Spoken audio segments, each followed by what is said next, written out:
Good morning, students. Myself, Dr. Manju Meena, Assistant Professor in Chemistry from Government College, Kota. आज हम structure and bonding के अंतर्गत inductive and field effects and electromagnetic effect के बारे में अध्ययन करेंगे।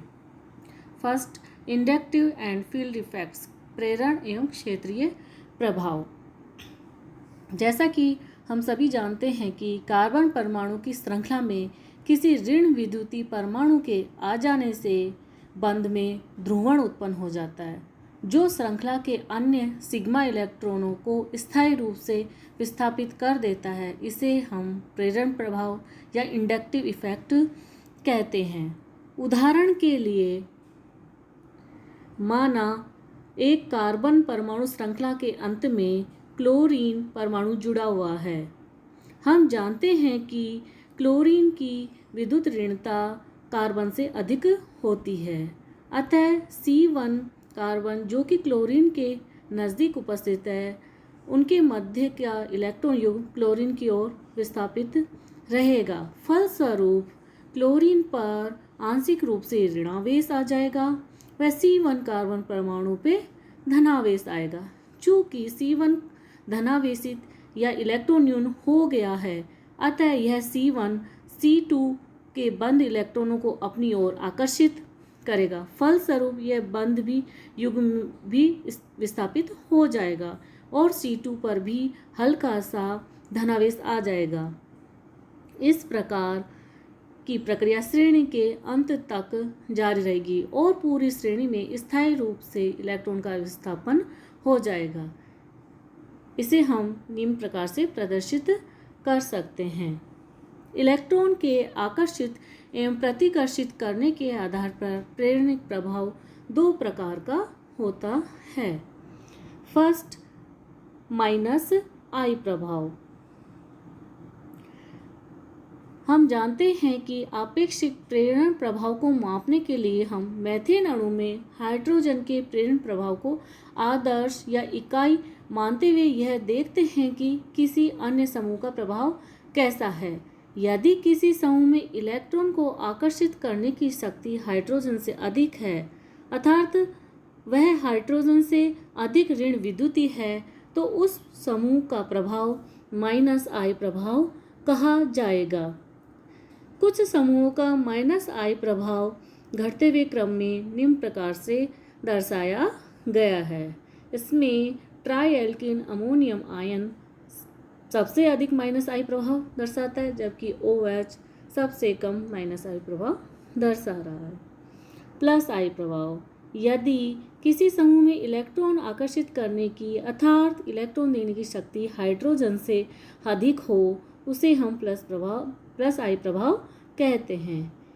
जैसे कि इस श्रेणी में +I प्रभाव का घटता क्रम दिखाया गया है। वहाँ पर O- का सबसे अधिक +I प्रभाव है, जबकि मेथिल समूह का +I प्रभाव इस श्रेणी में सबसे कम है।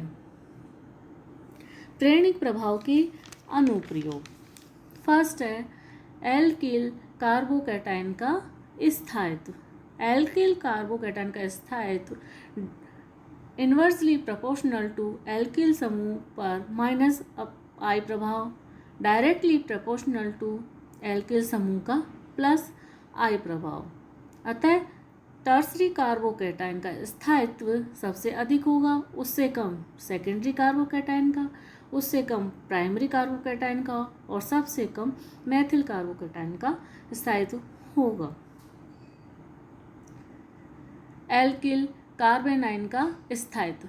एल्किल कार्बेनाइन का स्थायित्व डायरेक्टली प्रोपोर्शनल टू -I प्रभाव and inversely proportional to +I प्रभाव। एल्किल कार्बेनाइन का स्थायित्व सबसे अधिक मेथिल का होगा, उससे कम 1 डिग्री कार्बेनाइन का, उससे कम 2nd डिग्री कार्बेनाइन का और उससे कम 3rd डिग्री कार्बेनाइन का होगा। थर्ड है कार्बोक्सिलिक अम्लों का सामर्थ्य।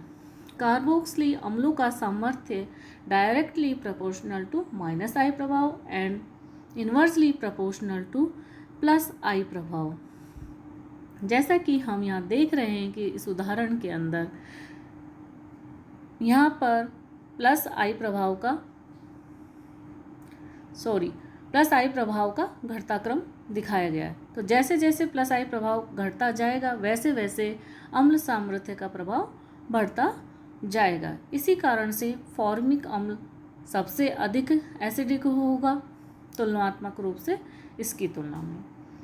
इसी प्रकार से यदि कोई विद्युत ऋण परमाणु जुड़ा हुआ है अर्थात प्लस आई प्रभाव का घटता क्रम है इस प्रकार इस श्रेणी में है तो अम्ल सामर्थ्य का क्रम भी इस प्रकार से घटता जा रहा है।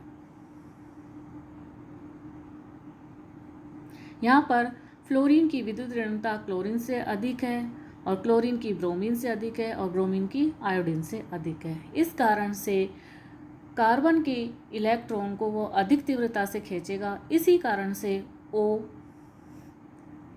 और H के बंध टूट जाएगा और आसानी से प्रोटॉन बाहर की तरफ निकल जाएगा।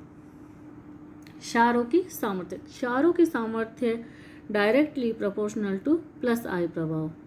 हम यहाँ देख सकते हैं कि सबसे कम क्षारीय अमोनिया है, उसके बाद methyl ammonium, di methyl ammonium सबसे अधिक क्षारीय सामर्थ्य रखता है क्योंकि यहाँ पर 2 प्लस आई प्रभाव वाले CH3 समूह जुड़े हैं। इसी कारण से बंध के इलेक्ट्रॉन नाइट्रोजन की तरफ आ जाते हैं। इसी कारण से ये आसानी से हाइड्रोजन आयन का इलेक्ट्रॉन युग्म को दे देता है।